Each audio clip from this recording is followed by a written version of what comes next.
Pencernaan makanan. Assalamualaikum warahmatullahi wabarakatuh. Perkenalkan, kami dari kelompok 9 kelas B Indralaya yang beranggotakan saya Radita Rahmajuwanti, saya Imratus Soleha, dan saya Zilina Oksarima. Di sini kami akan membahas mengenai materi pencernaan makanan.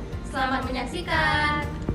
Tujuan pembelajaran, mahasiswa menguasai fondasi saintifik pada materi pencernaan makanan. Materi singkat. Makanan merupakan faktor utama yang menentukan kesehatan individu. Bahan pangan yang kurang bergizi dan waktu yang tidak teratur dapat menyebabkan kesehatan terganggu. Jumlah zat makanan yang kita makan tidak sama, tergantung kebutuhan tubuh. Sistem kerja organ-organ pencernaan makanan yang kemudian mengolah bahan-bahan makanan tersebut menjadi energi untuk makhluk hidup beraktivitas. Makhluk hidup memerlukan energi untuk pemeliharaan, pertumbuhan, reproduksi, dan bekerja. Makhluk hidup memerlukan energi. Energi dapat bersumber dari makanan yang diperoleh secara langsung atau secara tidak langsung dari tumbuhan dan hewan. Metabolisme adalah suatu istilah yang umum yang mengacu pada penjumlahan dari semua perubahan tenaga biologi dan bahan. Bahan makanan yang kita makan belum dapat dimanfaatkan oleh sel-sel tubuh manakala makanan tersebut belum mengalami proses pencernaan kecuali air, vitamin, dan mineral. Beberapa bahan pangan yang diperlukan oleh tubuh adalah protein, lipid, karbohidrat, vitamin, dan mineral. Langkah kerja 1. Cari dan pahami materi mengenai pencernaan makanan. 2. Cari bahan pendukung materi mengenai pencernaan makanan pada karbohidrat, protein, dan lemak pada manusia. 3. Rekam dan editlah menjadi video dengan baik dan menarik.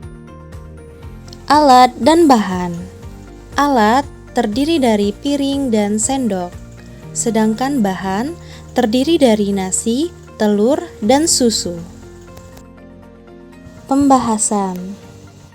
Proses pencernaan karbohidrat pada manusia. Contoh bahan pangan karbohidrat pada materi ini yaitu nasi. Serat pangan merupakan bagian yang bisa dimakan dari tanaman atau karbohidrat analog yang resisten terhadap pencernaan dan absorpsi pada usus halus dengan fermentasi lengkap pada usus halus.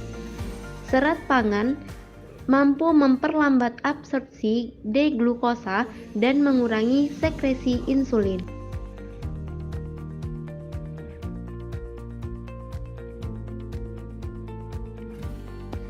Karbohidrat akan dicerna oleh enzim di dalam mulut dan usus menjadi gula yang lebih sederhana yang kemudian akan diserap ke dalam tubuh dan meningkatkan kadar gula darah. Enzim amilase yang dikeluarkan oleh pankreas mencernakan pati menjadi dekstrin dan maltose. Penyelesaian pencernaan karbohidrat dilakukan oleh enzim-enzim disakaridase yang dikeluarkan oleh sel-sel mukosa usus halus. Proses pencernaan karbohidrat tersebut menyebabkan pankreas melepaskan enzim alpha-glukosidase ke dalam usus yang akan mencerna karbohidrat menjadi oligosakarida yang kemudian akan diubah lagi menjadi glukosa oleh enzim alpha-glukosidase yang dikeluarkan oleh sel-sel usus halus yang kemudian akan diserap ke dalam tubuh. Enzim alpha-glukosidase menghidrolisis ikatan glikosidik alfa yang terletak di antara residu-residu gula. Dengan dihambatnya kerja enzim alpha-glukosidase menyebabkan penurunan absorpsi monosakarida dan pengurangan kenaikan glukosa postprandial. Hidrolisis disakarida oleh enzim-enzim ini terjadi di dalam mikrofili dan menghasilkan monosakarida melalui vena porta dibawa ke hati, yang pada dasarnya semua disakarida pada akhirnya diubah menjadi glukosa. Pencernaan protein pada manusia. Contoh bahan pangan protein pada materi ini yaitu telur. Protein dibutuhkan sebagai penghasil energi untuk pertumbuhan dan mengganti sel-sel tubuh yang rusak.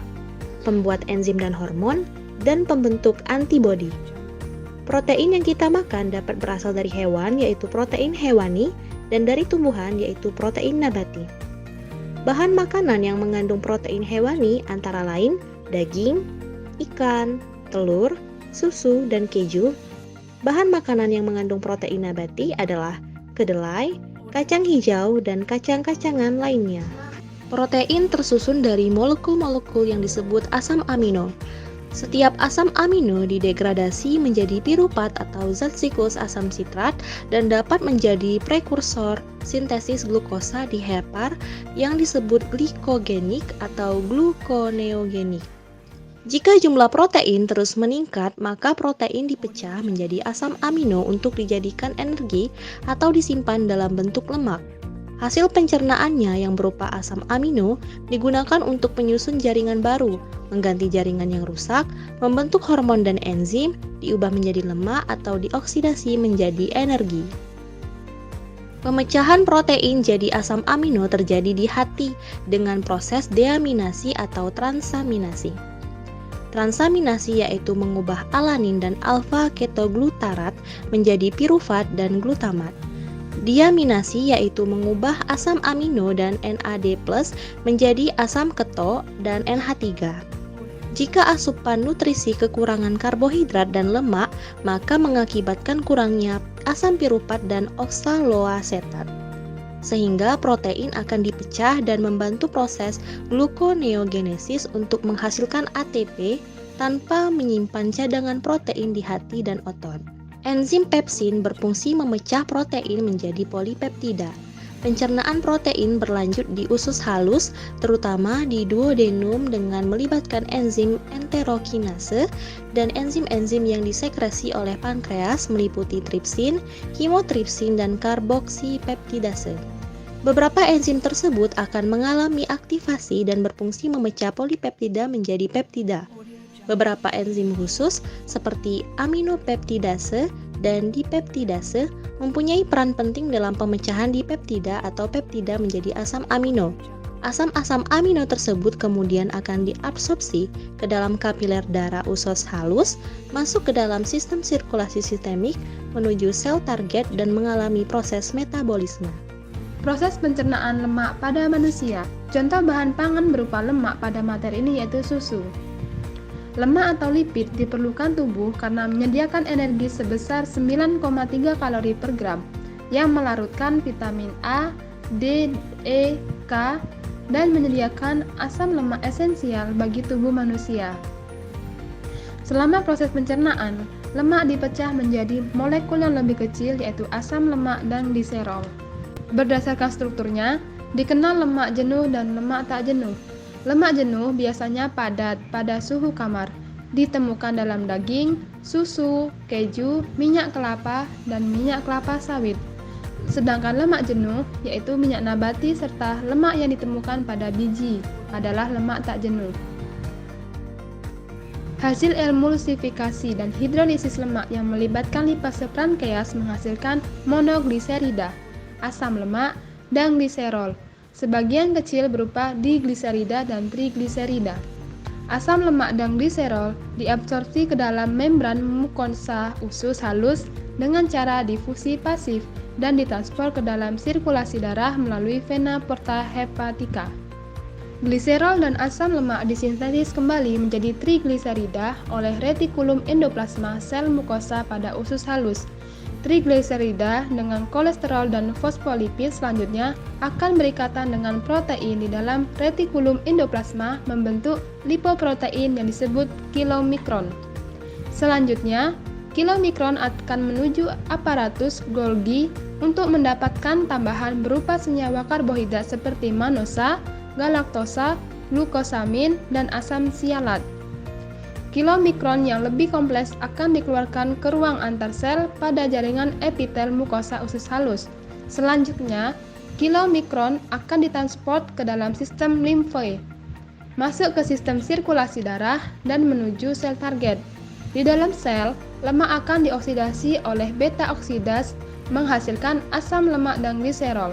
Selain itu, lemak juga mengalami proses oksidasi menghasilkan asetil CoA. Senyawa ini kemudian akan diubah menjadi asam asetat melalui proses kondensasi, ditransport menuju jaringan perifer, dan dioksidasi untuk menghasilkan energi. Secara keseluruhan, hasil metabolisme lemak digunakan untuk pemeliharaan integritas dan regenerasi sel, disimpan pada jaringan adiposa dan otot rangka, serta untuk mendukung proses-proses di dalam tubuh lainnya. Itulah pembahasan dari kelompok kami.